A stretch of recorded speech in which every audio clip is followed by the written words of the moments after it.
Yeah, children. So here I'm trying to introduce the author of the lesson, a hero, who is R.K. Narayan. R.K. Narayan is one of the most famous Indian novelists. Okay, so he was born on 10th October 1906 in Chennai, children, and his writing career began with the novel Swami and His Friends in 1935. And most of his works, are set in fictional town of Malgudi. Here, I would like to explain what is the meaning of fictional. Fictional is something imaginary, children, that which doesn't exist. Okay, Malgudi is a town which does not exist actually. It's only fictional, imaginary town. He told stories of ordinary people trying to live their lives in a changing world. So all his stories, R.K. Narayan's stories, revolve around ordinary people, children, who try to live their lives in a very simple way in the changing world. Okay. His style in the sense, his writing style is marked by simplicity, and elegance. Elegance is the style, his style of writing with a subtle humor. Soft humor is also found in his stories, children. And R.K. Narayan passed away in the year 2001. Yes. Now, let me introduce some new words for you all. To make you understand better, children, I have included some pictures from the lesson here. As you can see on the screen, sneered is the first word, which means speaking in a scornful manner. Scornful in the sense, strict children, disagreeable manner. Okay. Proposition is a word meaning proposal, a kind of challenge. Tenacity means firmness. Dads are a little bit firm while taking decisions, especially in terms of their children's behavior or like. Okay, so moving on to the next. Okay, here you have another word, apparition. What do you see, children, on the screen? Ghost. Yes, apparition in the sense ghost. Next word is slunk. Slunk means walking stealthily, children. Somebody who steals the things, they walk in a slunky way. That is, slowly without anyone's notice, somebody noticing or like that. Okay, just walking away secretly. Now, crouch is a word. Crouch is to stoop, to bend, children. Stoop means bending. Okay. You can see in the picture how Swami is frightened, terrible. And he brings his arms and feet together, crouching himself to sleep. Okay. So, I hope these words and the meanings will help you while reading the story. Right, children?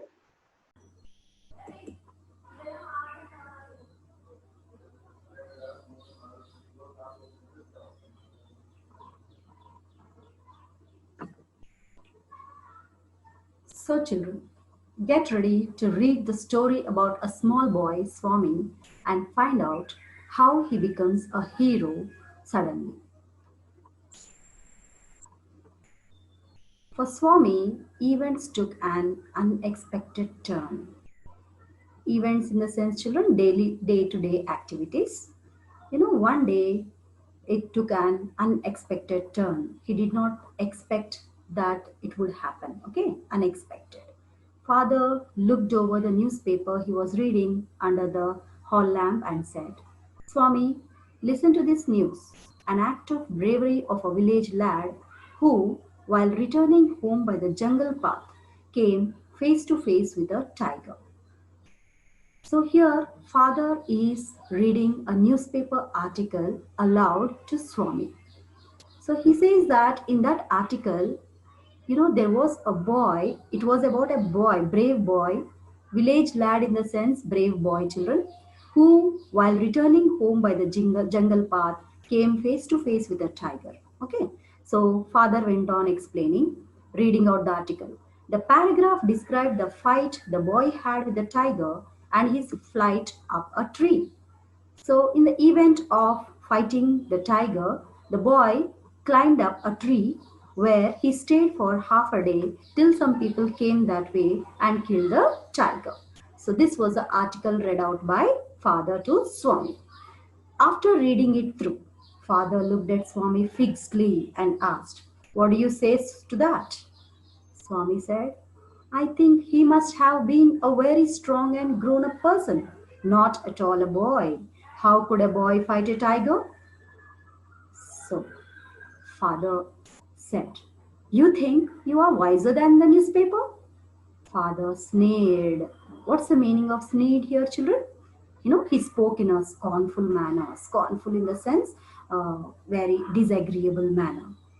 A man may have the strength of an elephant and yet be a coward. So, Father explains to Swami saying that a man may be looking very strong like an elephant, but yet he may be a coward in the sense not brave. Whereas another may have the strength of a straw. Children, what is a straw? Straw is a grass, dried grass. Okay, so you can imagine a straw. Strength of a straw in the sense the straw has, you can imagine how much strength a straw has. Okay, but if he has courage, he can do anything. So father means to say that a man may look lean. Okay, lean in the sense very thin. Okay, so but he may be very strong. Okay, so courage is everything according to father here. Courage is everything. Strength and age are not important. Okay, so how strong he may be or whatever, but courage is very important, he says. So Swami disputed the theory. What's the meaning of disputed here? Disputed means he, a sort of argument, children. He didn't agree with that newspaper article. Swami said, "How can it be, father? Suppose I have all the courage. What can I do if a tiger should attack me?" So he's asking, "Father, I'm a boy, small boy. Imagine if a tiger attacks me. What, a small boy like me, what will I do?" Okay. "Leave alone strength," father replies. "Can you prove you have courage? Let me see if you can sleep alone tonight in my office room." So, children, father here says that throws a challenge to Swami to sleep alone that night in his office room if he has courage. So he is asking him to prove his courage. So a frightful proposition, Swami thought. Proposition in the sense a proposal, Father kept a proposal in front of Swami.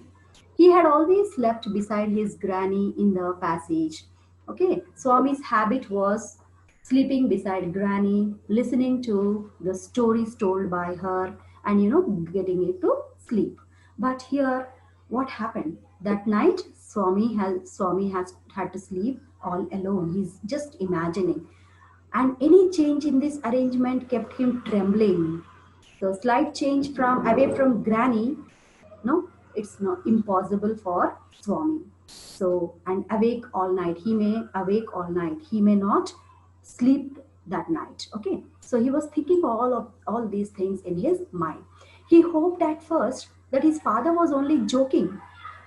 So he felt like how nice it would be father was joking. He mumbled weakly. Mumbled in the sense, spoke softly to himself, within himself. Yes, and tried to change the subject. Swami was so smart. He tried to change the subject, the topic, what father was speaking about, and he started saying that very loudly with a great deal of enthusiasm. Enthusiasm, zeal, children, interest, curiosity. "We are going to admit even elders in our cricket club hereafter." So Swami is trying to change the topic here, talking about some cricket club. Okay, and he is inviting his father indirectly to join the cricket club. "We are buying brand new bats and balls. Our captain has asked me to tell you." So our team captain, Swami says that their team captain has invited Swami's father to join the cricket club. So let us see what was the reaction of Swami's father. We'll see later about it. Father cut in. Father cut the topic of that cricket club. And he started, he continued saying that you must sleep alone hereafter. Swami realized that the matter had gone beyond his control. From a challenge, it has become a plain command. It was almost, earlier it was challenge, proposition, you have learned, children, a proposal, but now it has become a command, plain command from father that night Swami is going to sleep alone in father's office room. He knew his father's tenacity at such moments. Swami pretty well knows about his father. You know, tenacity. In the tenacity means firmness. He is very firm. Father, whatever he says, he decides that will happen, children. So, from the first of next month, I will sleep alone, father. So, Swami kept a proposal again, saying that, Dad, I will sleep from the first of next month alone in the office. But father disagreed, saying, No, you must do it now. It is disgraceful sleeping beside granny or mother like a baby. So he compares Swami to a baby. So don't be a baby. You are a well grown up boy now. You are not at all a baby to sleep beside granny or mother. It is disgraceful, in the sense shameful, children. It is a shame that such a grown up boy is still sleeping beside granny or mother. So, you are in the second form, dad says. You are not at all a baby. Now you are a grown up boy. And father says that he doesn't like doesn't like at all the way you are being brought up. He's trying to curse granny and his mother the way they are bringing him up. Pampering, pampering. He said and looked at his wife who was rocking the cradle. So mother was rocking the cradle. Rocking means swing. Just there was a baby also there. Maybe Swami's younger brother or sister. So she was rocking the cradle. Children, why do you look at me while you see it? She asked. So Swami's mother got little bit angry, and she was saying, why are you looking at me? I hardly know anything about the boy.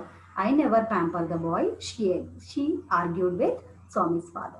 No, no, no, I didn't mean you, father said. Okay, father tried to disconnect that argument. If you mean that your mother is spoiling him, tell her so. So, Swami's mother straightforwardly said that you speak to your mother, she is pampering him, and don't look at me, she said. She too was very firm in her words, and she turned away. So, children, I think you are clear so far. Okay, we'll continue on Saturday. Thank you. Bye. Take care.